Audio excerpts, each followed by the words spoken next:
సంఘం చేయాల్సినటువంటి చేస్తుంది ప్రార్థన. సేవకుడిగా నా బాధ్యత నేను నిర్వర్తిస్తూ ఉన్నా. మరి మీరు చేసేది ఏమీ లేదా? ఆధార్ కార్డు పట్టుకొని బస్సులో కూర్చుంటే దిగొచ్చి అటో ఇటో చేసి మందిరంలో పడితే చాలు అంటే అయిపోద్దా? ఇంకేమి లేదా? ఏమి లేదా మీరు చేసేది? అంటే ఇంటికాడ పనుల గురించి నేను అంటలే. దేవుని కొరకు నువ్వు ఆయన నిన్ను సమీపించడానికి, ఆయన నీ దగ్గర రావటానికి, ఆయన నిన్ను దర్శించడానికి, యేసయ్య ద్వారా కలిగే ప్రతీది కూడా మనం పొందుకోవటానికి మనం చేయాల్సిందంటూ ఏమీ లేదా? అమ్మా వయా చేసి చేసే సీనియర్ని అయిపోయాను ఇంకేం చేస్తా అంటవా? అప్పుడే అలసిపోయారా? హల్లెలూయా. ఇంకా పనిలో నాణ్యత రావాలి. చేస్తూ చేస్తూ పోయిన వాడికి పనిలో ఏం పెరుగుతుంది చెప్పండి? నాణ్యత వస్తుంది. నైపుణ్యత, నాణ్యత లేదా టాలెంట్ అవుతారు. ఒక ఇంట్లో అమ్మ నీళ్ళు ఎనిపెట్టాలని ఎసరకంటే ఒకసారి ఇట్ట ఏలు పెట్టి బిడ్డ ఇవి ఇట్ట పెట్టు, అంతేగా కొత్తగా నేర్పించింది. ఇద్దరు బిడ్డలు తల్లి అయిన తర్వాత కూడా ఇట్నే పెట్టి చూస్తుంది. ఏమ్మా ఎన్ని సంవత్సరాలు రా వంట చేయబెట్టంటే మా ఇట్నే చూపించిందట. కొత్తగా అత్తగారింటికి పోయేటప్పుడు ఇట చూపించింది. మరి ఇప్పుడు కొత్తగా లేకపోతే ఇప్పుడు మళ్ళీ నీ కోడలు వచ్చేటట్టుగా అయిపోయింది. మళ్ళీ ఇట్నే చూపిస్తుందట. ఏమి లేదు, ఎక్స్పీరియన్స్ రాలే ఇంకా. ఇట్లా పెడితేనే అర్థమవుతుందట. అంతే కదా, ఇట్లా పెడితేనే అర్థమవుతుంది. అంటే ఏం రాలేదు? రాలే అంటే ఇంకా అడపా ఎప్పుడు ఈ గ్యాబులోనే అన్నం వండుతుంది తప్ప 10 మంది వండితే 10 మంది వస్తే ఇంకా ఎక్స్ట్రా వంట చేసే స్థాయికి ఇంకా రాలే. లెవెల్ పెరగలే, వంటల్లో లెవెల్ పెరగలే. అందుకని ఎక్స్పీరియన్స్ ఏమీ రాలే. హల్లెలూయా. దేవుని బిడ్డలారా, మన యొక్క బాధ్యతను మనము కూడా గుర్తించాలి. ఈ రోజుకు ఒక శ్రేష్టమైనటువంటి విషయాన్ని మీ ముందు ఉంచుతాను. అందరికీ యోబు తెలుసా? అందరికీ యోబు తెలుసా? ఊరు తెలియదంటారా? ఇందిరా యోబు తెలియదా అంటే మాకంత దగ్గరోడు కాదయ్యా, కొంచెం దూరపోడు కదా, ఎప్పుడన్నా ఫంక్షన్లో చూసినాం, అంత ఎక్కువ పరిచయం లేదన్నాడు చూస్తున్నారు. నేను అనేది వాక్యం ద్వారా అనేక సార్లు యోబుని గురించి మనం విన్నామా లేదా? కొంచెం మీతో కమ్యూనికేట్ కావటానికి సాధారణంగా మాట్లాడుతూ ఉన్నా. మీరు అట్నే బిగుసుకుపోయిన వ్యక్తిలాగా ఉండబాకండి. ప్రాణం లేని శరీరం ఎలాగ మృతమో అన్నాడు కదా. ప్రాణం లేకపోతే ఈ శరీరం ఎంత సాఫ్గా అటు ఇటు ఆడుతుందా? ఇటు లేపితే వాడు మొత్తం లేస్తాడు. వాడు కొంచెమే లేరా అని అంటే వాడు మొత్తం లేస్తాడు. ఎందుకని బిగుసుకుపోయి ఉంటాడు. ప్రాణం లేదు కాబట్టి అట్లా అయిపోద్ది. ఇప్పుడు మీ అందరిలో ప్రాణం ఉందా లేదా? మరి అట్నే గట్టి గిట్ట నిలదీసినట్టు చూస్తున్నారు. కొంచెం ఫ్రీగా అండి, నాతో మాట్లాడే విషయాలలో మీరు కూడా ఫ్రీగా అండి. దేవుని వైపుకు మీ హృదయం త్రిప్పబడేటట్టు కాండి. ఆమేన్. మీరు నా తట్టు తిరిగితే నేను అంటాడు దేవుడు. అప్పుడు మనందరం కలిసి దేవుని తట్టు తిరుగుతాం, దేవుడు మన తట్టు తిరుగుతాడు. హల్లెలూయా. చూడండి, యోబు గురించి చాలామందికి తెలుసు. ఎంత తెలిసినప్పటికి కూడా ఒక్కోసారి దేవుడు ఆ తెలిసిన వాటిల్లో నుండే దేవుడు ఒక ప్రత్యేకమైన మాట మనతో మాట్లాడతాడు. అన్నీ తెలుసు కానీ అన్నీ తెలిసినా ఇంకా మనం తెలియని వారమే. యోబు కుటుంబాన్ని దేవుడట చెప్పండి దీవించినట, చాలా దీవించినట. అసలు మీరు యోబు గ్రంథం తీస్తే కనుక చూడండి. మరి ఎవరిదైనా సెల్లి అంటారు, కొంచెం నా పేజీలు లేస్తా ఉన్నాయి. యోబు ఉన్న దేశం పేరు ఏం పేరంటే చెప్పండి, ఏ దేశము? ఊజు అనే దేశం.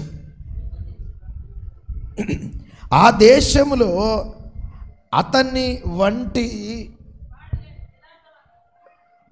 అంత గొప్ప ధనవంతుడు ఎవరు లేరట. ఆయన యొక్క ధనం ఎంత అంటే చూడండి, 3వ వచనంలో 7,000 గొర్రెలు, 3,000 ఒంటెలు, 500 జతల ఎడ్లు, 500 ఆడగాడిదలు, బహుమంది పనివారు అతనికి ఆస్తిగా ఉండెను. తూర్పు దిక్కు జనులందరిలో అతడే గొప్పవాడుగా ఉండెను. అసలు ఆ ప్రాంతంలో అంత బాగా ఆస్తిపాస్తులు కలిగినటువంటి వాడు ఎవరు లేరట. అంత రిచ్ పర్సన్.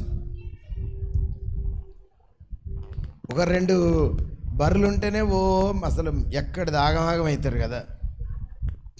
మరి అంటే పొద్దున్న దాకా ఇంత సేద చేస్తాను, అసలు ఏడరావైతుందనే ప్రార్థనకు వచ్చడే లేదు అని, దాని సేవే సరిపోతుంది, ఇంకా యేసయ్య సేవకి ఏడొస్తానన్నట్టుగా. కానీ అతనికి ఎంత ఆస్తి ఉన్నది, ఇన్ని మేపటానికి ఎంత జాగ అవసరం, ఎంతమంది పనివాళ్ళు అవసరం, వాటికి ఎన్ని షెడ్లు కావాలి.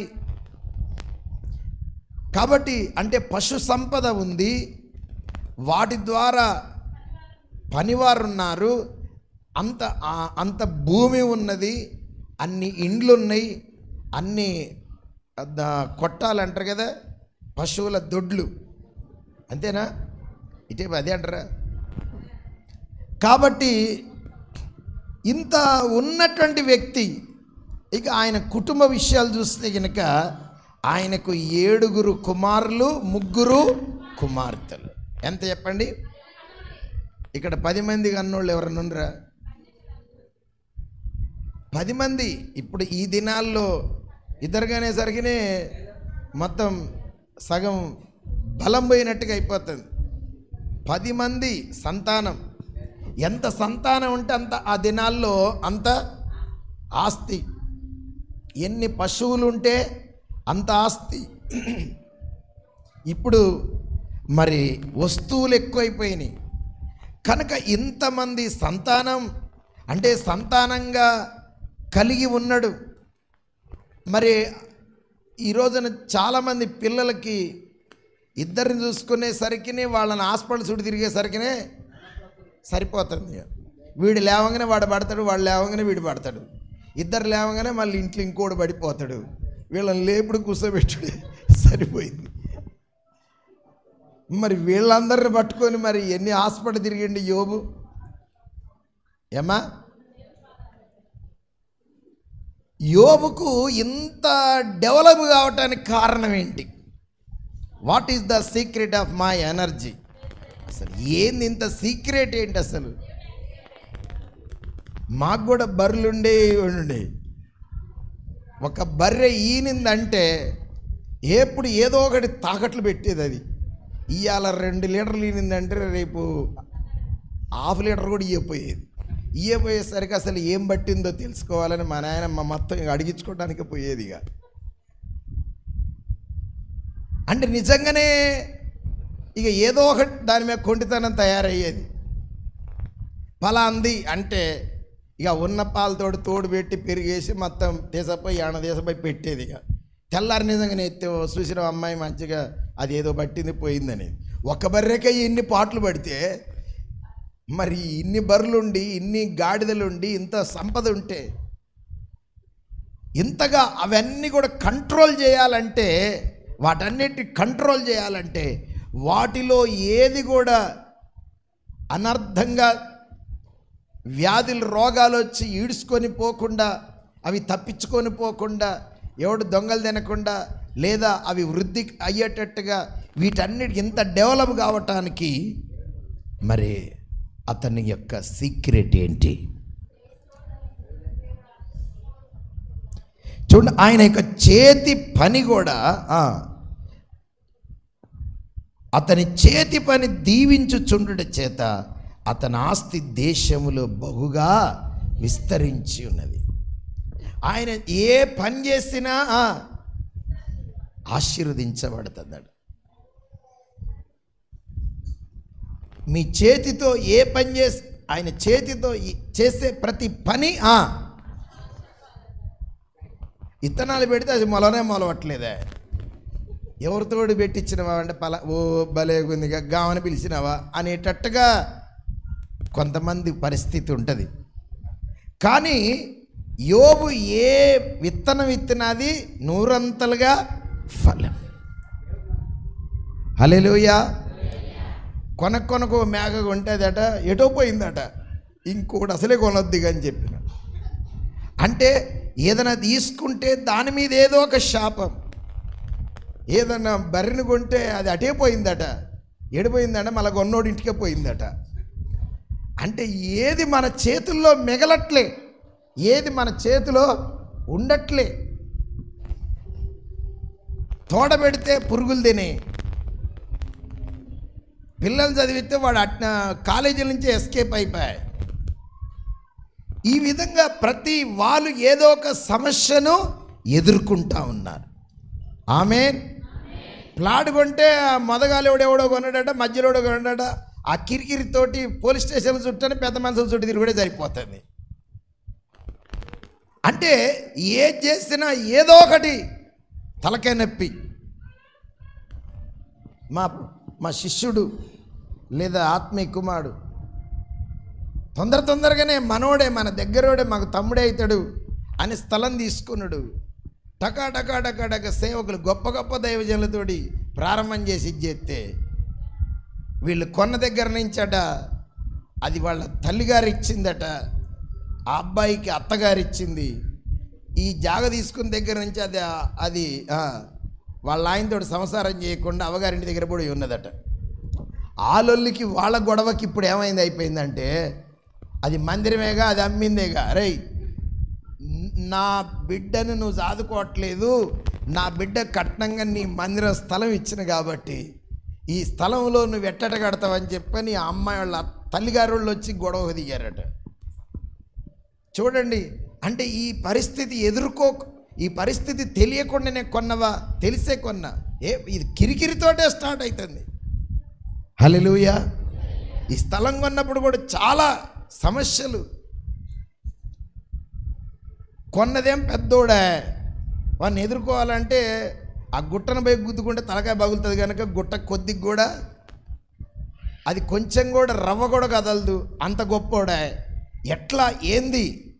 కానీ పరిస్థితులన్నీ దేవుడు విడిపించి తిరుగుబాటు చేసిన వ్యక్తిని పక్క పెట్టించి దేవుడు దీనికి కావలసిన పర్మిషన్లన్నీ ఇప్పించిండండి.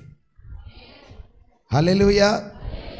ఇది కొన్నోడు కొద్ది పెద్దోడే, మా ఇంటి జాగ కొన్నోడు కూడా, ఇచ్చినోడు అమ్మినోడు కూడా పెద్దోడే. ఇద్దరు రెండు జాతులు ఒకటియే. లైవ్లో చెప్పడం బాగుండదు కానీ ఆమేన్. అది కిరికిరితోడు, ఇది కిరికిరితోడు, అన్ని కిరికిరులన్నిటిని కూడా అన్నిటిని దేవుడు నిప్పు పెట్టిండు. అంతే, అన్ని క్లియర్ అయినాయి. అంటే కాగితాల దగ్గర, పర్మిషన్ల దగ్గర రకరకాలైనటువంటి సమస్యలు గ్రామ పంచాయతీ నుంచి కాగితాల విషయంలో వీటన్నిటిలో మరి చాలాసార్లు ఏది చేసినా ఏదో ఒక రకమైన తలకాయ నొప్పి తయారవుతూ ఉంది. అన్ని రకాలుగా ఆలోచన చేసినప్పటికి కూడా ఏదో ఒక సమస్య అక్కడ తయారవుతూ ఉంది. దేవుని బిడ్డలారా, యోబట ఆయన చేతులతో ఏది చేసినా అది ఆశీర్వాదకరంగా ఉన్నదట. మన పని కూడా అట్లా ఆశీర్వాదకరంగా ఉండాల వద్దా చెప్పరా? పెళ్లి చేసుకుంటే వాడు ఉంటాడో ఉండడో కూడా గ్యారెంటీ అర్థం కావట్లే. అలా ఉన్నాయి. ఏమో పిల్లలు అవుతారో కారో అని ఒక 5-6 నెలలు సంవత్సరం అయితే గ్యారెంటీ అనిపించట్లే. ఇక దాని కొరకు ఎన్ని పూజలు చేయాలనో అన్నట్టు ఉన్నది. ఈ రోజున చాలా సమస్యలు ఎదుర్కొంటా ఉన్నాం, అవునా కదా? అయితే మనం ప్రతీది కూడా దీవెనకరంగా ఆశీర్వాదకరంగా చూడండి. యోబు యొక్క జీవితం చాలా ఆశీర్వాదకరంగా ఉన్నదట. హల్లెలూయా. ఆయన నట అడుగు పెట్టిన చోటల్లా చెప్పండి పాలలో అడుగు పెట్టినట్టుందట. ఎట్టుంది? ఆయన అడుగు పెడితే పాలల్లో అడుగు పెట్టంటే ఈ రోజున పాలల్లో అడుగు పెట్టంటే పాలే మీద పోసి విగ్రహాల మీద పోసి అభిషేకం అని చేస్తున్నారు. అసలు పాలలాగా సంసారం ఏం చేస్తుందట? పాలలాగా పొంగుతుందట. చూడండి 29వ అధ్యాయం. ఈరోజు నేను కొన్ని మాటలు చెప్తాను. చూడండి 5వ వచనం. సర్వశక్తుడు ఇంకను నాకు తోడై ఉండెను, నా పిల్లలు నా చుట్టూ ఉండిరి, నేను పెట్టిన అడుగెల్లా నేతిలో పడెను, బండ నుండి నా నిమిత్త నూనె ప్రవాహముగా మారెను. చూడండి, గమనించండి. స్తోత్రం, హల్లెలూయా. అక్కడ ఎవరు మాట్లాడే చక్క కూర్చోండి. స్తోత్రం. మాటలు మాట్లాడద్దు. సర్వశక్తుడైన దేవుడు ఆయనకు తోడుగా ఉన్నాడట. ఆయన యొక్క సాక్ష్యం చెప్తా ఉండు. నేను ఎక్కడ అడుగు పెట్టినా అక్కడ నేతిలో అడుగు పెట్టినట్టు కదా. కింద ఫుట్ నోట్లే ఉంది, పాలలో అడుగు పెట్టినట్టు. చూడండి, మనోళ్ళు ఏం చేస్తారని ఇళ్ళల్లో పోతే అనే పాలు పొంగిచ్చిపోవాలన్నా అన్న. ఎందుకనరా పాలు పొంగియాలని? ఏమ్మా, నేను అనగా సంసారం పొంగాలంటే, పాలు పొంగాలంటే కొద్దిగా ఎక్కువ పెడితే పొంగుతుంది, కానీ సంసారం అంత తేలిక పొంగుతుందా? కొద్దిగా తిప్పంగానే పొంగుతుంది అది. మరి సంసారం అంత తేలిక పొంగేది అనుకుంటారా? జాగ్రత్త, మీ ఆవిడే నీ మీద పొంగుతుందేమో, జాగ్రత్త. సరిగ్గా నువ్వు వంట వస్తువులు చేసారాకపోతే నీ మీదనే మండుతుంది అది. గ్యాస్ మంట పెట్టినంత తేలిక కాదురా నాయన. పాలు పొంగేదేముంది? శక్తి ఎక్కువైపోతే పొంగుతుంది. సంసారం అంత తేలిక పొంగుతుందా? పాలంటే దేవుని వాక్యం. పాలు స్వచ్ఛమైనది. పాల లాంటి దేవుని వాక్యము నీలో పొంగి పొరలాలి. హల్లెలూయా. అది అంతేగాని పాలదేముంది? పాలు తేలిగిన పొంగుతాయి. దేవుని వాక్యము నీలో నా గిన్నె నిండి పొర్లుచున్నది అన్నాడు. అది నీ గిన్నె అనే హృదయం నిండా ఏం పొంగాలి? వాక్యం అని పాలు పొంగాలి. పొట్టగొత్తి అక్షరం మొక్కేళ్ళది అంటారు చూసారా? నోరు తెరిస్తే ఒక్క మాట వాక్యంలో ఉన్న మాట రాదు. దేవుని గురించినటువంటి విశ్వాసంతో కూడిన మాటలు రావు. ప్రార్థన చేయమంటే ఒక్క ముక్క ప్రార్థన రాదు. దేవుని మాటలు చెప్పమంటే ఏం చెప్పలేవు. శుద్ధబద్ధం, అన్ని సోది కబుర్లు చెప్తారు. రేవంత్ అన్న మంచోడా చెప్పు, కేసీఆర్ పోయిండుగా, ఈ సంగతులు వస్తాయి. రాజకీయ మాటలు, బజారు మాటలు. ఈ మాటలు కాదు. హృదయం నిండా దేవుని వాక్యం పొంగి పొరలాలి. హల్లెలూయా. నీ ఇంట్లో దేవుని వాక్యం జరగాలి. ఒక్కసారన్న పాస్టర్ పిలిపించి ఇంట్లో ప్రార్థన పెట్టించుకున్నావా? ఓ నలుగురు పిలిచి విశ్వాసం రండి అని అంటే, మరి నలుగురు వస్తే ఎంత వండితే ఎంత అయితే ఖర్చు అని లెక్కలేస్తారు. నలుగురు పిలిచి ఎప్పుడైనా ఇంటి వాడ ప్రార్థన పెట్టించినవా? సంఘమంతా ప్రార్థన చేస్తే సంఖ్యలు విడిపోతాయి. పెట్టే భోజనం కాదు ముఖ్యం. సేవకుని పిలిచి ఇంట్లో వాక్యం జరిగితే, దేవుని వాక్యం ఇంట్లో సమృద్ధిగా జరగాలి. సంఘం చేత ఇంట్లో ప్రార్థన, స్తుతి, ఆరాధన జరగాలి. వాక్యము నువ్వు బాగా వినాలి. ఆ వాక్యాన్ని బాగా ధ్యానం చేయాలి. నీలో నిలిచి ఉండాలి దేవుని మాటలు. హల్లెలూయా. అప్పుడు సంసారం ఏమవుతుంది అమ్మా? అంత తేలిక కాదు నాన్న వర్కౌట్ కావటం. సంసారం అంత. అందుకని ఏమన్నారు? సముద్రం అన్నా, అసలు సముద్రంలో పడ్డా కానీ సముద్రం ఉంచుకోదాడు, తీసుకొచ్చి నిన్ను గడ్డ కదా. దాంట్లోనైనా మునగవు, కానీ దీంట్లో మునిగితే ఎవడు బయటికి ఎవడేడు. సంసారంలో నిన్నెవడు బయటికి వేస్తోడు. అప్పుడు చిన్నపోరు, ఇప్పుడు బుద్ధి లేదా, తలకాయ లేదా అంటారు. చేసుకున్న తర్వాత ఏం చేయాలి? బాంఛన అనకుండా నువ్వు కాలు మొక్కి సంసారం చేయాలి, అంతే. మా ఆయన ఇటువంటి వాడు, మా అత్త ఇటువంటి, మామ ఏం చేయాలి? భరించాలి. కాళ్ళు మొక్కు, రోజు ఇటు నీళ్లు చల్లుకోవాలి కాళ్ళు మీద, అంతే పో అని తోస్తారు తప్ప నేను బయటికైతే తీసుకున్నారు. ఆ సంసారం నుంచి నిన్నెవరు పైకి లేపుతారు, నిన్నెవరు గడ్డకెక్కిస్తారు? పాలు పొంగించినంత తేలిక అనుకోండి నా సంసారం. కొత్త గినేటోళ్ళు వామ్మ ఇంత ఉంటుంది అనుకోండి, ఈ మధ్యలో పెళ్ళే చేసుకునేదానికి అని ఏమన్నా డౌట్ పడుతున్నారా? జాగ్రత్త. హల్లెలూయా, హల్లెలూయా. నేను అంటాను కదా, దేవుని సన్నిధిని పరిపూర్ణంగా కలిగి ఉండండి. అందుకనే ఆయన సంసారం పాలు పొంగినట్టుగా అడుగుపెట్టిన ప్రతి చోట అది దీవెనకరముగా ఆశీర్వాదకరంగా జరిగిందట. హల్లెలూయా. ఏ పని పట్టుకున్నా కానీ అన్ని పంచాయతీలేనా, ఎవరితోటి ఏ పని దగ్గర పోయినా కిరికిరేనా. ఇలా యోబు యొక్క స్థితి అలా లేదట. మరి అట్లా ఉండటం అనేది సాధ్యమవుతుందా సార్ అంటే సాధ్యమే అవుతుంది. మన దేవుని ద్వారా చెప్పాలి, సాధ్యమే. అలా సాధ్యం కాకపోతే ఈ రోజున యేసయ్య నామం ఇంత గొప్పగా ఎందుకైతుంది? హల్లెలూయా. యేసయ్య నామములో ఈ రోజున అన్ని నామముల కంటే యేసయ్య నామం పైనామం. మరి నువ్వు కూడా ఎట్లుంటావు? పైకుంటావా కిందికుంటావా?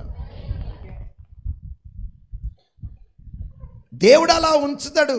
అంటే వాళ్ళ ఇంటికంటే నీది మొత్తం బునాది ఎక్కువ పెట్టుకొని పైకి గడితే కాదు.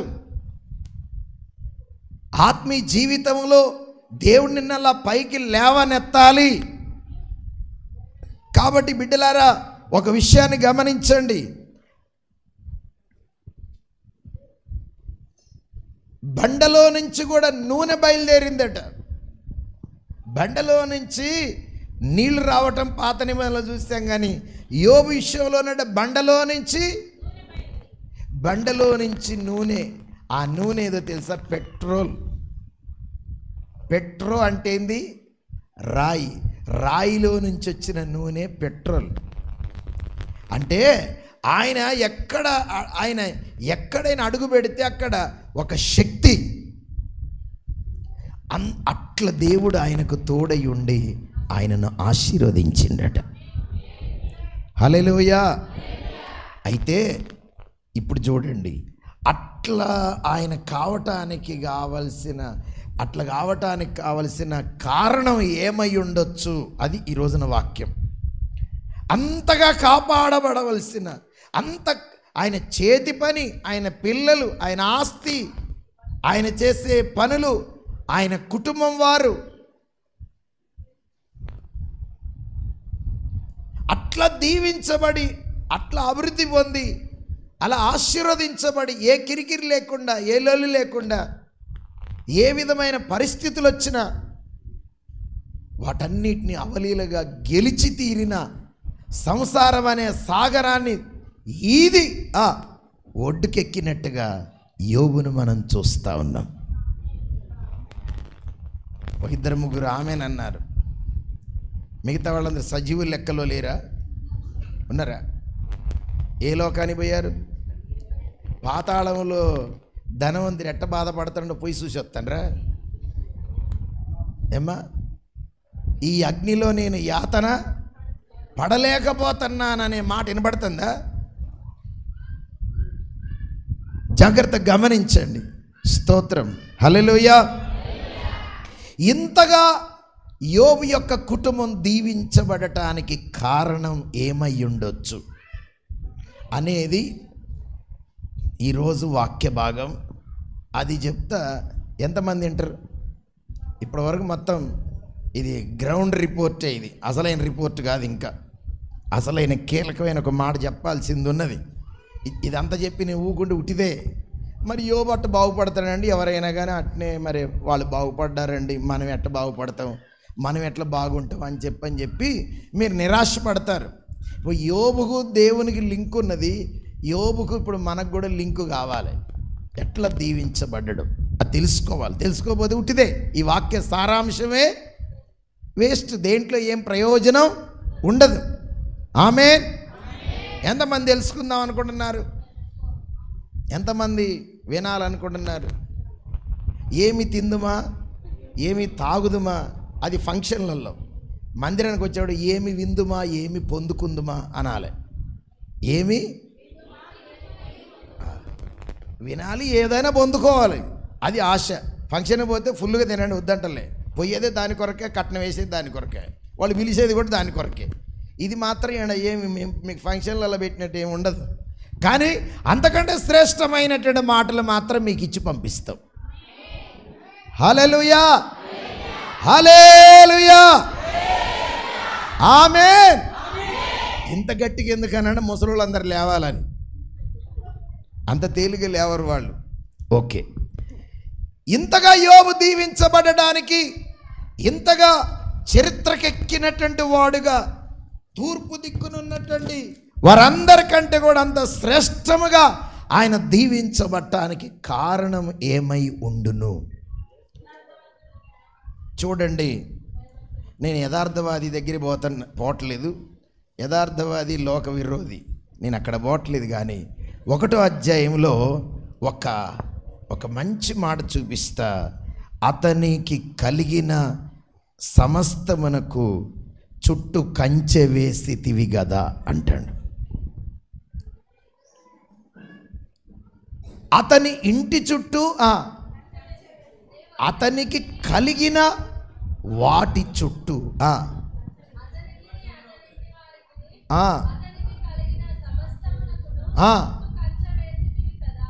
వింటున్నానమాట. ఏమేసిండట చెప్పాలి. అతని ఇంటి వారి కంటే అతని కుమారుల చుట్టూ, కుమార్తెల చుట్టూ, అతని యొక్క పశువుల చుట్టూ, అతని యొక్క ఆస్తి చుట్టూ, అంటే పంట చుట్టూ, దేనికి చూసినా ఏమన్నదట, అంత కంచె ఆడిని తీసుకొచ్చిండు. ఒక అడివి కొట్టుకొని వచ్చిండేమో. ఇప్పుడు ప్రతిదానికి లాకులు పెడతాండ్రా లేదా సెల్కి? అసలు ఓపెన్ చేయటానికి ఒకలాగా, వాట్సాప్ ఓపెన్ చేయటానికి ఒకలాగా, ఫేస్బుక్లో, ఫోన్పే, పొరపాటున మైండ్లో ఏమైనా శూన్యం అయిపోయి ఒక్కలాగా నెంబర్ మర్చిపోయినాక అంతేసపోయి మొన్నొచ్చిన వరదలు వేయాల్సిందే. అది అన్నిటికీ లాకులే, కంచెలే, అన్నిటికీ లాకులే. ఆమేన్. ఎందుకు ఉండటం మంచిదే. ఎందుకు అమ్మా? నీ దొంగతనం అంతా బయటపడకుండా ఉండటం కొరకు.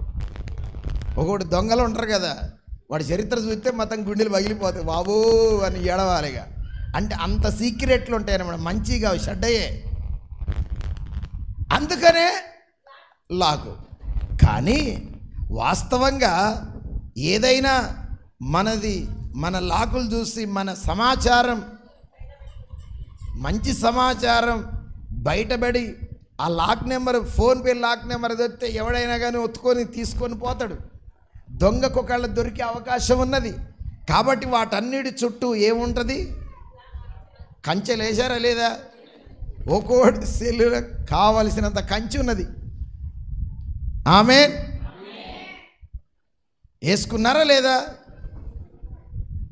అంత కంచె తీసుకొచ్చుకొని వేసుకున్నారు. ఒక్క సెల్లుకే అన్ని కంచెలు ఉన్నాయి. మరి యోబు యొక్క పిల్లల చుట్టూ ఏ పిల్లోడిని కూడా ఏ దుష్టుడు ముట్టడానికి వీల్లేదు, ఏ వ్యాధి ముట్టడానికి వీల్లేదు. వాళ్ళ పశువులను ఏది ముట్టడానికి వీల్లేదు. అన్ని చుట్టూ అన్నీ. మరి యానించి కొట్టుకొచ్చుకుంటాడు యోబు. ముందు ఇంత కంచె ఆడించి పట్టుకొచ్చుకొని ఉండడు కదా. అంటే కనబడుచున్న ఈ అడవిలో ఉన్న కంచె తీసుకొచ్చుకొని వేసుకున్నాడా అమ్మా? అరే చెప్పర్రా, బయటికి లోపలికి ఏం పని రాదు.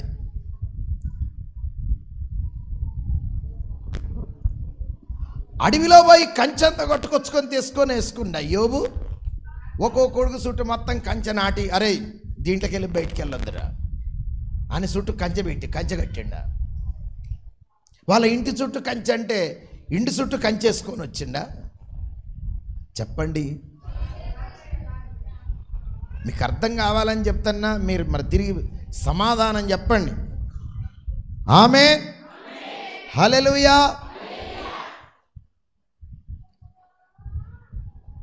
ఆయన పశువుల చుట్టూ కూడా కంచె, దాటిపోవద్దు, చుట్టూ కంచె ఉన్నది, జాగ్రత్త అని ప్రతి బర్రె చుట్టూ, ప్రతి ఎద్దు చుట్టూ కంచేసి ఉన్నాడు. మరి కంచేసిన కంచున్నది అని చెప్పని వాక్యంలో రాయబడింది కదా. ఈ కంచె ఇది ఎవరికి కనబడుతుందట? లోకానికి కనబట్టంలే, పక్కనోడికి కనబట్టాలి, ఈ పక్కనోడికి కనబట్టలే, ఆ పక్కనోడు కనబట్టలే, ఎవరికి కనబట్టలే. ఎవరికి కనబడుతుందట? అసలు ఎవడు కనపడాలో వాడికి కనబడితే మంచిది. హల్లెలూయా. ఏరా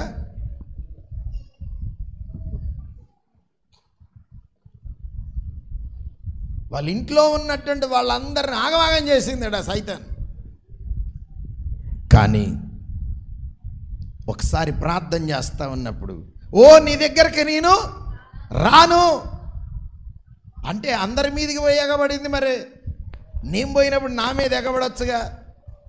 ఇగో నీ ఎంతైనా మంచి, నువ్వు పాస్టర్, నీ ఇజ్జత్ కాపాడుతున్నా. అదే ఇజ్జతులు కుజిబీనాయి సైతానికి. ఎవరినైనా దేశపై ఓసారి ఓ తోముడు తోముతుంది. హల్లెలూయా.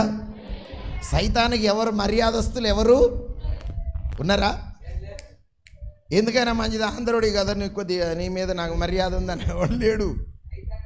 ఏ జాతి దానికి మర్యాద లేదు, ఏ పరిశుద్ధుడు అనే మర్యాద కూడా లేదు. ఏ సీనియర్, ఏ జూనియర్, ఎవరికి కూడా సైతానికి మర్యాదలేవి ఉన్నాయా? అప్పుడు నేనంటే చాలా మర్యాద అండి, పోయినప్పటి నుంచి టీ ఇస్తారు, చేస్తారు, కుర్చీ ఎత్తారు, కొంచెం పోయేదనక మర్యాద చూసుకుంటారని చెప్పని నీకేమన్నా ఎవడన్నా మర్యాద చూపిస్తారేమో, కానీ సైతాన్ మాత్రం ఎవరికి మర్యాద చూపదు, ఎవరికి రెస్పెక్ట్ ఇయ్యదంతే. యేసు ప్రభువు వారికే రెస్పెక్ట్ ఇవ్వలే. హల్లెలూయా. మరి మీ జోలికి రాకుండా మీకేమైనా మర్యాద ఇస్తుందా? అని పెద్ద బాజాను బాహుడు అని, కండలు తిరిగిన మనిషి అని అట్లేమి లేదు. అందుకనే యోబు యొక్క ఇంటి చుట్టూ కనబడే కంచేమి పనిమాల పని కట్టుకొని కూలోళ్ళని తీసుకొచ్చి, అమ్మ వింటున్నారా, పని కట్టుకొని యోబు యొక్క ఇంట్లో ఉన్న పిల్లల జోలికి రాకుండా, వాళ్ళ భార్య జోలికి రాకుండా, వాళ్ళ ఇంటి ఆస్తి జోలికి రాకుండా, ఆయన చేతి పని మీద ఏ కీడు కలగకుండా ఎక్కడికక్కడే మొత్తం బలంగా కాపాడబడగలిగేటట్టుగా, అంత డెవలప్ అయ్యేటట్టుగా, ఏం తీసుకొచ్చుకోవాలో, ఏం కట్టుకోవాలో అన్ని కట్టుకోలే. కాళ్ళనండి మడితేడు వేసుకోలే. ఏమేంటాయి? నేను అన్న కదా, బీడీలు ఎవరికి వేస్తారా? దొంగలకి వేస్తారు. మరి నువ్వేం దొంగతనం చేసినావు అని బేడీలు వేసుకున్నావు అమ్మా.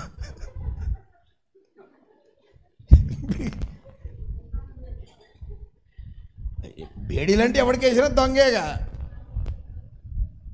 మరి పోనీ ఎన్ని వేసుకున్న తర్వాత ఏమన్నా నిమ్మలం ఉన్నదా? నిమ్మలం లేదు. మరి నిమ్మలం లేనప్పుడు ఈ బేడీలు ఎందుకు, బీడీలు ఎందుకు? అంటే ఏదో మేము జాగ్రత్తగా ఉంటామని ఈ పాటలన్నీ మనుషులై. హల్లెలూయా. మరి మన ఒంటి మీద ఎన్ని ఉన్నాయి? ఏమా నాకు తెలియకుండా ఏమన్నా వేసుకోర్రే? నువ్వు చూస్తే అసలే ఓర్రవయ్యా. అందుకని ఇంటికాడ పెట్టేస్తా, మళ్ళీ తర్వాత ఇంటి నుంచి పోయేటప్పుడు ఇడికి వచ్చేటప్పుడు తీస్తాం, మళ్ళీ ఇంటికి పోగానే వేసుకుంటా అని ఏమైనా ఉన్నాయా? చెప్పండి, ఏమైనా ఉన్నాయా? ఏమి లేవు. మన ఆయుధాలు ఏమీ లేవు. ఇది ఉంటే దేవుడు కాపాడతాడు, అది ఉంటే దేవుడు కాపాడతాడు అనేది మనము అలాంటి ఏం పెట్టుకోలే. మరి అవన్నీ ఉన్నా కానీ వాళ్ళు ఎట్లుండట్లేదు, క్షేమంగా ఉండట్లే. కోటి పనులు కూటి కొరకే, పొట్ట కూటి కొరకే అన్నట్టుగా, కోటి పనులు చేసిన కూటికి వెళ్ళకుండా అన్నట్టుగా ఇన్ని వ్యవహారాలు చేసిన వాళ్ళకి అసలు నెమ్మది సమాధానం దొరకట్లే. హల్లెలూయా, హల్లెలూయా. నేను చెప్తున్న సత్యమా కాదా? అవునా కాదా? మరైతే యోబు ఇంటి చుట్టూ కంచె వేసిన సంగతి ఎవ్వరికి తెలియట్లే, కానీ అసలైనటువంటి శత్రువుకు తెలిసిందట. ఎందుకంటే అసలు జోలికి వచ్చేది ఎవడు? వాడికి తెలిస్తే చాలు, అబ్బో నేను పోను వాళ్ళ ఇంటికి, నీ మీద ఎవడు కన్ను పెట్టిండు, అబ్బో దాని జోలికి పోను, నన్ను దేశం పోయి తొక్కిస్తుంది ఒక తొక్కుడని అని చెప్పని సంగతి తెలిస్తే చాలు, అంతే. అందరికెందుకు? మన జోలికి వచ్చేటోడికి తెలిస్తే చాలు మనం ఎటువంటి వాళ్ళమో. ఇప్పుడు యోబు యొక్క ఇంటి చుట్టూ కంచె వేస్తున్న సంగతి ఎవరికి తెలియదు. ఆ సీక్రెట్ ఎవరికి తెలిసింది? వాడికి తెలిసిందట. హల్లెలూయా, హల్లెలూయా. నీ చుట్టూ కంచె ఉన్నదనే సంగతి ఎవరికి తెలియాలి? అమ్మా, వాడికి తెలియాలి. తెలిసిందా? మరి ఫోన్ చేశానో చెప్పండి. ఏమ్మా, ఫోన్లు ఉన్నాయిగా అందరికీ, ఫోన్లు చేసి చెప్పండి, జాగ్రత్త, నా చుట్టూ కంచె ఉన్నది, నా జోలికి వస్తే నీ సంగతి అయిపోద్ది. అనవసరం ఒక్క ముళ్ళు గుచ్చుకున్న సెప్టిక్ వచ్చి కాలు తీసిపడేసుడే, చెయ్యి తీసిపడేసుడే, అనవసరం నా జోలికి రావాకు అని మీరు SMS పెట్టండి. ఎవరికి? అర్జెంటుగా రాత్రిపూడికే వస్తుంది. వాడికి నీ ఫోన్లో ఏం పెద్ద లెక్కలేదు, నీ SMS ఏం లెక్కలేదు, నీ ఉడతూపులు అవసరం లేదు, నీ బెదిరింపులకేమి. ఓ నీలాంటి వాళ్ళు ఎంతమంది చూసినా, ఇంతమందిని చూసినా తర్వాత నెక్స్ట్ లైన్లో నువ్వే ఉన్నావు అంటది అది. ఆమేన్ చెప్పండి. హల్లెలూయా. నీ చుట్టూ ఉన్న ఆ కాపుదల నీ శత్రువుకు తెలియాలి. అంటే ఇప్పుడు చూడండి, చుట్టూ కంచె ఉన్నది కాబట్టి ఇంత గొప్పోడైండు. ఏదో ఒక భద్రత ఆయన చుట్టూ చెప్పాలి, ఒక భద్రత ఆయన చుట్టూ ఉన్నది, ఒక కాపుదల ఆయనకేదో. నేను ఊరికి వెళ్తూ ఉంటా, వాళ్ళ ఇంటికాడ ప్రార్థన పెట్టి వస్తా. ప్రార్థన పెట్టినప్పుడల్లా వాళ్ళ ఏరాలు మంచి సూత్రధారుడు అనమాట. ఆ సూత్రధారుడు కొరకే ఇది యేసుప్రభు వారి సూత్రం కనుక్కున్నది. ఈ సూత్రం వచ్చిన తర్వాతనే లెక్కలు ఈజీ అయిపోయినాయి అట. అర్థమైంది కదా భాష? హల్లెలూయా. ఈ భాషలు బాగా అర్థమైతేరా ఎందుకో. అయితే విషయం ఏంటంటే, వాళ్ళ ఇంటికాడ నేను ప్రార్థన పెట్టడానికి పోయిన తర్వాత ఆ రాత్రే నేను ఉన్న తెల్లారు లేచి అది వాడకెక్కి ఇక తిడుతుంది కదా, ఎవరినో యానించో మంచి గట్టివాడిని పట్టుకున్నది. అప్పటి నుంచి నా పని అయిపోతుంది. ఇంట్లో ఒక్కడన్నా ఒక్క రవ ఒక్క అన్నం కొరుకుడుందా, నోట్లో అన్నం పెట్టుడుందా? ఎవరినో గట్టివాడిని పట్టుకున్నది, నా కొంపన పడగొట్టిందని చెప్పని తిడుతుందట. అన్నీ అసలు నాకు నిన్నంటే మస్తు మండుతుందనే. అరే నీకెందుకు అంత మంటరా, నాకు రావాలి మంట. అనవసరంగా నీకు మండితే నేను కూడా బయటికి రావాల్సి వస్తుంది. జాగ్రత్త, నోరు మూసుకో. దానికి ఒంట్లో గాలి తోగదొక్కిన జరుగుడ్లాగా ఎగురుతుంది. ఎగరని ఎన్నో కాక పుట్టించండి దేవుడు. రాత్రల్లా వాడే కనపడతాడు నాకు అంటది. ఊరి ఫైల్ రెండో ఫైల్కి వచ్చింది. అనవసరంగా వద్దు, మనము ఆవేశానికి పోవద్దు. హల్లెలూయా. మౌనంగానే ఉన్నారు. తర్వాత ఆ పక్కన వాళ్ళంతా పెద్ద మనుషులు కనుక అన్నారు కదా, అవునే మరి ఇన్ని సంవత్సరాలు అది పడిపోయింది, మరి దానికి ఎవడు చేసి ఉండొచ్చు అని వాళ్ళు మొదలేసారట్టుగా. ఇన్ని సంవత్సరాలు పడిపోయింది, ఇన్ని సంవత్సరాలు ఆగమైపోయింది, మరి దానికి ఎవరు ఉండొచ్చు? వెంటనే గుమ్మడి దొంగ ఎవడంటే దానికి అర్థమైనట్టుగా, అనవసరంగా దీని జోలి పోతే మళ్ళీ నీకు కూడా బయటపడతారని చెప్పని ఎక్కడ దొంగలు అక్కడే అన్నట్టుగా మౌనంగా ఉన్నారు. నేను అంటాను కదా, అన్నయ్య నువ్వు దేవుని నమ్మిన దగ్గర నుంచి, మీరు వచ్చి ప్రార్థన పెట్టిపోయిన దగ్గర నుంచి ఇప్పుడు కానీ మేము నిమ్మలంగా ఉంటున్నామని అంటుంది ఆ ఇంటి వాళ్ళు. అంటే దేవుని నమ్మిన తర్వాత ఇక ఏ మాత్రం కూడా శత్రువు యొక్క పోరాటాలు ఆ ఇంటిలోనికి రాట్లే. హల్లెలూయా. వాళ్ళ భాషలో ఏమర్థమైందంటే ఏదో ఇంకో పెద్దోడు ఎవడినో పట్టుకున్నట్టుంది. పెద్దోడు ఎవరు లేరు, యేసుప్రభు వారు తప్ప. అంటే యోబు ఇంటి చుట్టూ అంత భద్రత ఉన్నదట, అంత కాపుదల ఉంది, అంత సెక్యూరిటీ ఉంది. ఈ రోజున మన చుట్టూ కూడా అంతే సెక్యూరిటీ ఉన్నదండి. గట్టిగా స్తోత్రాలు చెప్పాలి. హల్లెలూయా. మీరు అనుకోండి, మీరు తెలుసో తెలియదు కానీ నేను ప్రయాణాలు చేసి వచ్చినప్పుడు నా పక్కన ఉన్న వాళ్ళకే సల్జరం వస్తాడు. నేను తోలుడికి ఏంది ఇట్నే వస్తాను ఇట్టపోతానో తగిలేదు అసలు. అంటే వాస్తవంగా నాకు అట్నే అనిపించిందిరా, మరి మంచిగా దేవుడు తప్పించిందంటే. అంటే ప్రయాణాలలో చాలాసార్లు ఏది కూడా తగలకుండా రావటానికి కారణం ఏంటే దేవుని యొక్క కాపుదల మా వాహనం చుట్టూ ఉన్నది. హల్లెలూయా. చాలాసార్లు దేవుడు స్పష్టంగా కూడా చూపించి,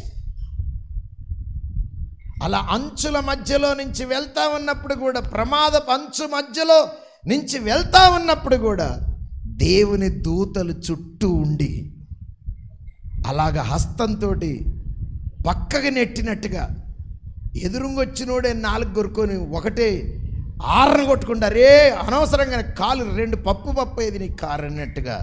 కానీ దేవుని కాపుదల ఉన్నది. Praise the Lord. హల్లెలూయా. హల్లెలూయా.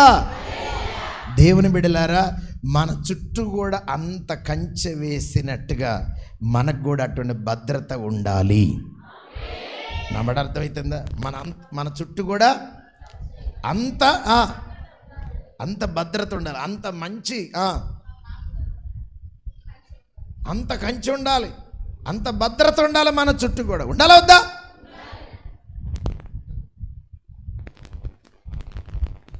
కంచె వేసిన చేనులాగా మన చుట్టూ అంత భద్రత ఉండాలి. యోబు ఇంటి చుట్టే కాదు, మన చుట్టూ, మన ఇంటి వారి చుట్టూ కూడా అంతే ఉండాలా వద్దా? మరి మీకు చుట్టూ కంచేయడానికి మాకు గుత్తకిచ్చేసేయండి, ఇక మీరేం బాధపడలేదు సార్. మొత్తం తెల్లవారు ఒక మంది పని వాళ్ళు పంపించి మొత్తం దిట్టంగా వేయించేస్తారు. కుళ్ళు గుత్త అట్లా వేసే అవకాశం ఉందా అమ్మా? చెప్పాలి, ఉందా? అట్లా వేసేదైతే కనుక ఎవరికో ఇస్తే వాళ్ళు ఏమ్మా కాంట్రాక్టింగ్ తీసుకొని ఎప్పుడో వేసేవాళ్ళు. దేని చుట్టూ అయినా కాపుదల ఉంది, కానీ మన చుట్టూ ఎవడు కాపలా కాయడండి.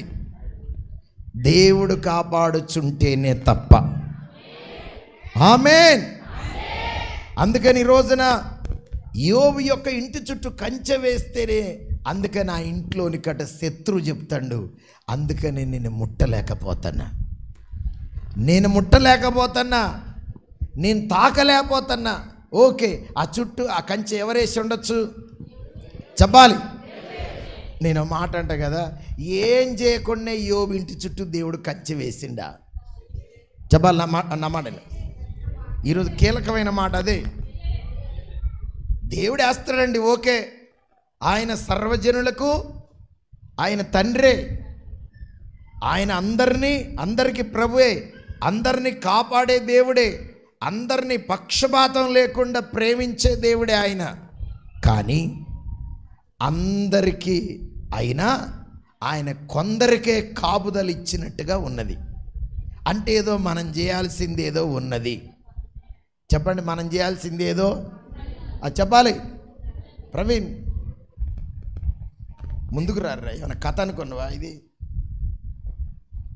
ఆమేనని చెప్పండి. హల్లెలూయా. యోబు చేయాల్సిందేదో ఉన్నది, మనం చేయాల్సిందేదో చెప్పాలి. అదేదో మనం చేస్తే ఆయన మన చుట్టూ కంచేస్తాడు. యోబు ఇంటి చుట్టూ కూడా కంచె వేసిండు. ఏంటి ఆయన చేసింది? ఏం చేయలేదా? మరి ఏదో చెప్పరే మరి, అదొక్కడే మాకు తెలియదు సార్ అంటే.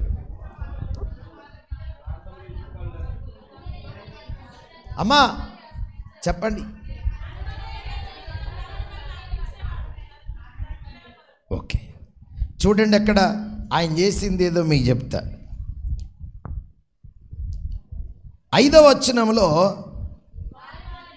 తన కుమారులు పాపము చేసి తమ హృదయములో దేవుని దూషించిరేమో అని వారిని పిలువనంపించు, వారిని పవిత్రపరిచి, ఈ మాట నాతో కలిసి చెప్పాలి, అరుణోదయమన లేచి వారిలో ఒక్కొక్కని నిమిత్తమై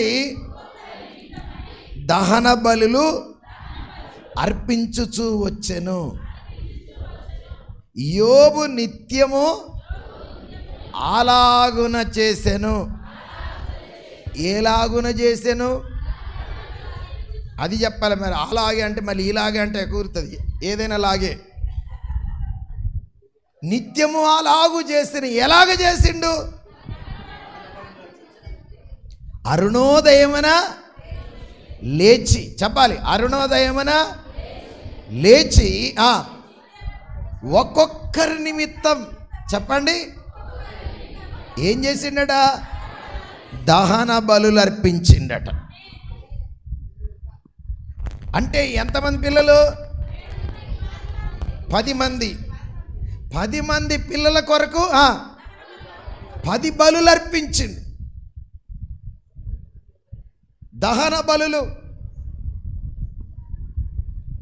ఆ బలులు అర్పించేవాడు ఎప్పుడు లేచి? తెల్లవారుజామునే లేచి. అది ఒక్కరోజు కొరక ఏమ్మా? నిత్యము అన్నాడు కదా, ఆల్వేస్, నిత్యము అలాగు చేస్తా ఉన్నాడట. అంటే ప్రతిరోజు ఆయన దహన బలులు అర్పించి ఒక్కొక్కరి కొరకు ఏం చేసిండట? ప్రార్థన చేసిండు. దేవుని ఒక్కొక్క పిల్ల కొరకు, ఒక్కొక్క కుమారుడు కొరకు, తన ఆస్తి కొరకు, తన యొక్క పనివారి కొరకు ప్రభువా అని చేతులెత్తి. ఇప్పుడు మనం ఏం చేయాలి? దేవుణ్ణి స్తుతించాలి, దేవునికి స్తుతులు చెల్లించాలి, ఒక్కొక్కరి కొరకు ప్రార్థన చేయాలి. అంటే యోబు చేసే పనిది, దేవుడు చేసే పనేమో కంచేయటం. ఇది అయిపోయిన తర్వాత హల్లెలూయా. మరి మీరు దేవుడు మంచి పెద్ద పెద్ద కంప వేసి దేవుడు మంచి దిట్టంగా కంపేసి దేవుడు కాపాడాలంటే ఈ కోరిక బాగానే ఉంది, కొద్దిసేపు ఈ కోరిక బాగానే ఉంది, ఈ ఆశ బాగానే ఉంది. కానీ మీరు తెల్లవారుజామున లేవగలుగుతున్నారా? తెల్లవారుజామున లేవగలుగుతున్నారా? ఎంతమంది లేచారు? చేతులు ఎత్తండి. అంటే చీపిరి కట్ట పట్టుకునేదో ఇంటి ముందు ఒకటానికి కాదు. పిల్లోడు జ్వరం వస్తే అయ్యా రాత్రల్లా నిద్రపోనీలే, ఆ నిద్ర కాస్తారు, అది కాదు. నీవు దేవుని కొరకు ఎంతమంది లేచారు? హల్లెలూయా. దేవుని కొరకు ఎంతమంది లేచి మోకాళ్ళ మీద ఉన్నారు? అది నేను అడుగుతున్నా. ఆమేనని చెప్పండి. ఆ దమ్ము, ఆ ధైర్యం ఎంతమందికి ఉన్నది? లేచి దేవుని స్తుతించాలి. హల్లెలూయా, హల్లెలూయా.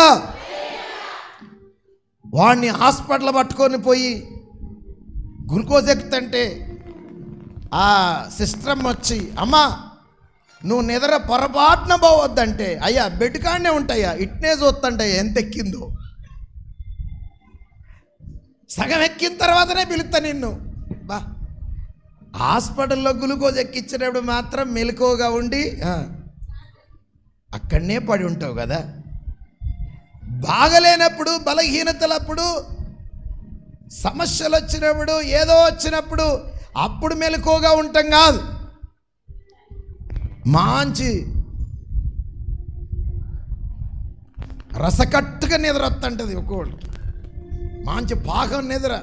అటువంటి మంచి నిద్ర వచ్చిన, క్షేమంగా ఉన్నా, పిల్లలు బాగున్నా, నీ భర్త బాగున్నా,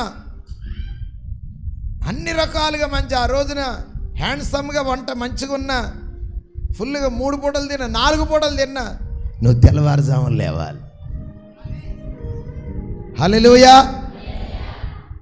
యోబు చేయుచున్న పనిది, నిత్యము దేవుని స్తుతించేవాడట. ఇలా మనం చేయగలుగుతున్నామా లేదా? ఇదొక్కటే నాకు కుదరదయ్యా, మరి అదొక్కటే దేవుడు కూడా చేయడు. చూడండి విషయం. అందుకనే హెబ్రీ పత్రిక 13వ అధ్యాయం, ఆ సౌండ్లో అవసరం లేదు. హెబ్రీ పత్రిక 13వ అధ్యాయంలో చూడండి ఒక మాట. 13వ అధ్యాయము, స్తుతియాగము చేయుట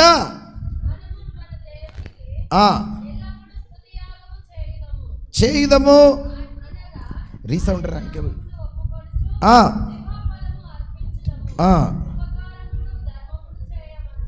అట్టి యాగములు దేవునికి ఇష్టం.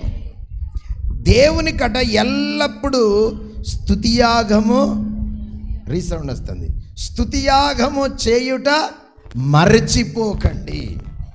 ఏ యాగము? యాగము అంటే బలి అని అర్థం. చెప్పండి, యాగం అంటే యోబేమో ఆ బలులు ఇచ్చిండు. ఇప్పుడు క్రొత్త నిబంధనలో మనము ఇవ్వవలసిన బలి ఏంటంటే స్తోత్ర బలి. చెప్పండి, అంటే స్తుతించటమే ఒక యాగం, అంటే బలి. దేనితో బలి? జివ్వా ఫలం. చెప్పండి, అంటే నీ నాలుకతో, నీ పెదవులతో దేవుని స్తుతులు చెల్లించటమే దేవునికి ఇచ్చే బలి. ఆ బలి అక్కడ నిత్యము చేసేవాడట యోబు. ఇక్కడ క్రొత్త నిబంధన సంఘం కూడా ఏం చేయాలంటే ఎల్లప్పుడూ దేవునికి స్తుతియాగము చేయుట మరిచిపోకండి అంటాడు దేవుడు. ఎల్లప్పుడు చేయాలి. ఎప్పుడు చేయాలి? ఎల్లప్పుడు చేయండి. ఏం చేయండి? స్తుతులు చెల్లించండి, స్తుతియాగము చేయండి. అప్పుడు దేవుడు ఏం చేస్తాడంటే ఆయన ఈ యాగములు దేవునికి ఎంతో ఇష్టమైనటువంటి ఆ స్తుతులు స్తోత్రాలు చెల్లిస్తున్నప్పుడు దేవునికి ఇష్టమైనవి దేవునికి ఇస్తే, ఇష్టమైన దేవుడు ఏం చేస్తారంటే నీ చుట్టూ ఆయన కంచె వేసి తన యొక్క కాపుదల నీ చుట్టూ ఉంచుతూ ఉంటాడు. హల్లెలూయా, హల్లెలూయా. అమ్మ ఇప్పుడు మధ్యలో నుంచి పోనీవాక నీ ఈపు సాపు చేస్తాయిగా, అది ఎడ గదిలిందాడే నీ ఒళ్ళు బగలగొట్టుడేగా. దేవునికి ఇష్టమైన దాన్ని మనం చెయ్యాలి. అబ్జర్వేషన్ లేదు నీకు. దేవునికి ఇష్టమైనటువంటి స్తుతియాగం. అందుకనే యోబు దేవునికి ఇష్టమైన దహన బలులు అర్పించిండు కాబట్టి యోబు దేవునికి ఇష్టడుగా మారిండు. అందుకనే ఇష్టమైన వాళ్ళ కొరకు ఎన్ని కష్టాలైనా భరిస్తామా లేదా? ఎన్ని కష్టాలు వచ్చినా వాళ్ళని వదులుకోం. వాళ్ళ కొరకు శతపథ పోరాటం చేస్తాం.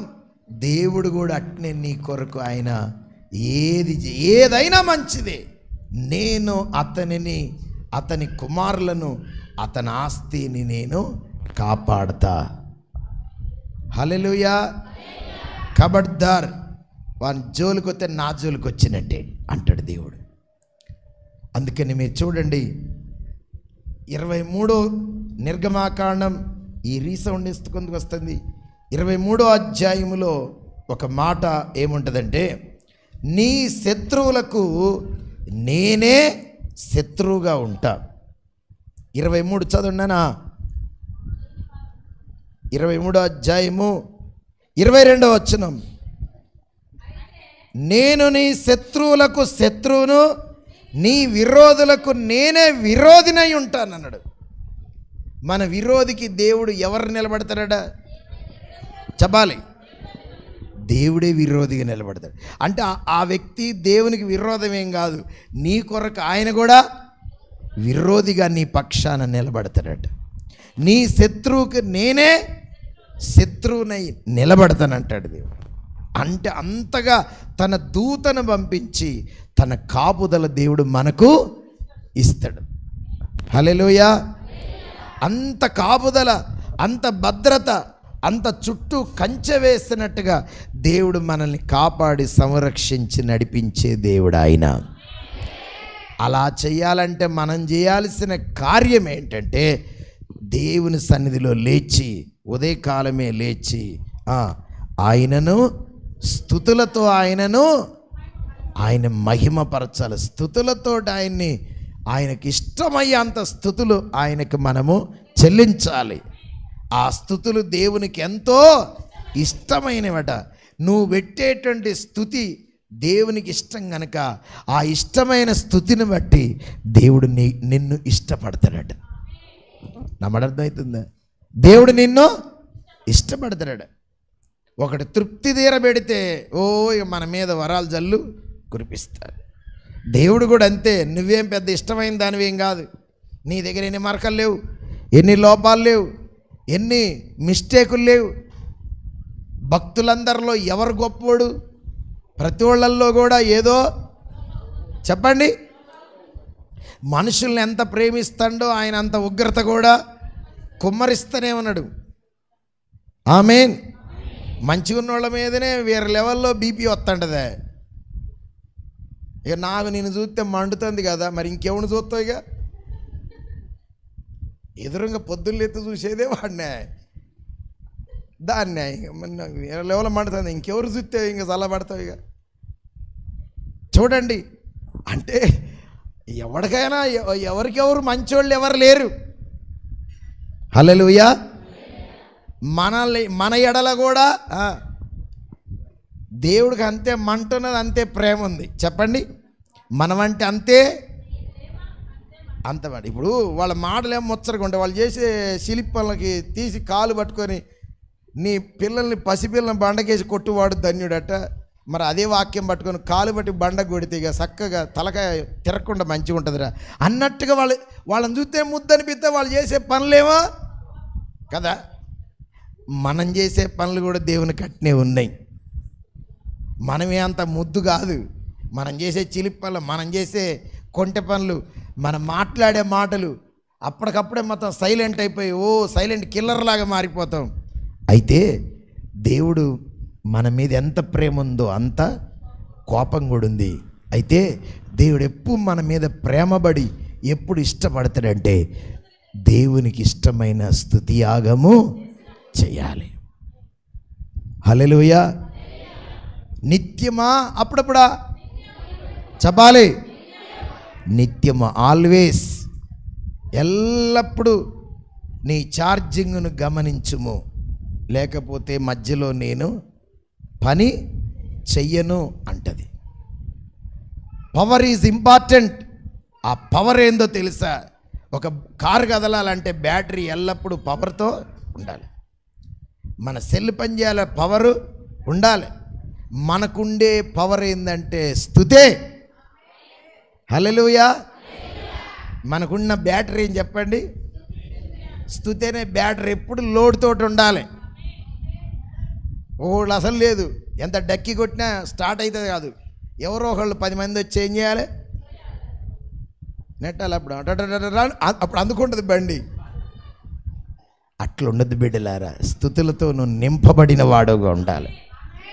హల్లెలూయా, హల్లెలూయా. కాబట్టి మీరు దేవుని స్తుతించండి, దేవుని ఆరాధించండి. మేమన్న లైవ్లో మేము స్తుతులు చెప్తుంటే అవతల ఇంట్లో నుంచి అని సైతాన్ లేచిందట. తర్వాత వాక్యం చెప్తా కానీ మదగాలి ఎవరో రానన్న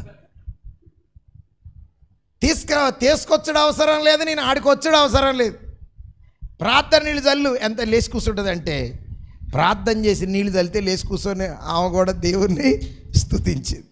అంటే అంత పవర్గా నీళ్లకు ఉట్టి ప్రార్థన చేసి చల్లితేనే ఆ సైతాన్ని వెళ్ళిపోయిందంటే కొంచెం మంట మీద ఉంటేనేగా, దేవుని యొక్క శక్తితో ఉంటేనేగా. ఆ వాక్కు నీళ్ళల్లో పోయి నీళ్ళల్లో నుంచి ఆ వాక్కు శక్తి చల్లగానే ఎమడలేసి కూర్చుంటుందట. అంటే మనము అంత స్థుతులతో నింపబడి దేవుని యొక్క కాపుదల, దేవుని శక్తితో మనం నింపబడిన వారంగా ఉంటే మన చుట్టూ దేవుడు చేయాల్సిన పని ఆయన చేస్తాడు. హల్లెలూయా, హల్లెలూయా. ఈ కంచె ఎవరికి అర్థమైద్దట? సైతానికి అర్థమైద్దట. పొరుగింటోడికి అర్థం కాదు, ఎదురింటోడికి అర్థం కాదు, ఎవరికి అర్థం కాదు.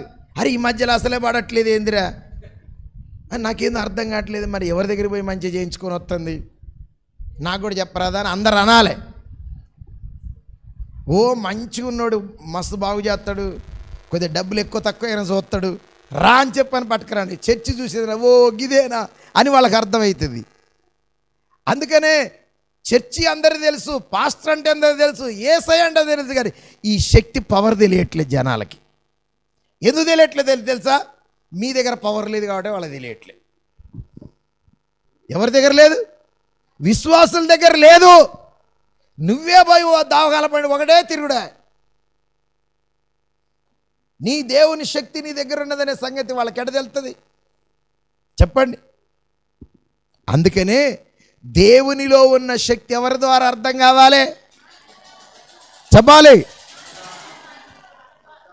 మన ద్వారా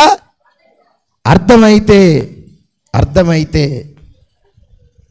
నీవు వెళ్ళి చోటుకి వాళ్ళు కూడా వస్తారు. హల్లెలూయా, హల్లెలూయా, హల్లెలూయా. చేతులుంచగానే దేవుని అభిషేకం వాళ్ళ మీదకి రావాలి. కాబట్టి అంత శక్తిని దేవుడు, అంత కాపుదల, అంత భద్రత ఎవరికి లేని ఒక జెడ్ కేటగిరీ లాగా అంత భద్రత దేవుడు మనకు ఆయన ఇచ్చే దేవుడు. ఆయన మనల్ని మరిచిపోయే దేవుడు కాదు. మన చుట్టూ అటువంటి గొప్ప కంచె. నేను అంటాను కదా, సాధారణంగా వేసే కంచెనన్న ఏ దొంగ బర్రెో దొంగదో దాటుకొని ఒకళ్ళు రావచ్చు, కానీ దేవుడు వేసే కంచెను ఏ దొంగ దాటలేడు. అంత గొప్ప కంచెను దేవుడు మన చుట్టూ వేస్తాడు. హల్లెలూయా. మన చుట్టూ అంత కంచె దేవుడు వేసి కాపాడాలని ఎంతమంది కోరుకుంటున్నారు? ఎత్తేసిండు అయ్యా, కానీ సర్కారు కంపేమనయ్యా. ఏ కంప? ఎందుకంటే చాలా పొడుగుంటాయి. దేవుడు వేసే కంచె చాలా పెద్ద కంచె. ఆమేన్, హల్లెలూయా. మన చుట్టూ చెప్పండి, మన పిల్లల చుట్టూ చెప్పాలి, మన చుట్టూ, మన పిల్లల చుట్టూ, మన బండి చుట్టూ, మన ఇంటి చుట్టూ, మన పని చుట్టూ, మన పంటల చుట్టూ దేవుని కాపుదల ఉండునుగాక. హల్లెలూయా.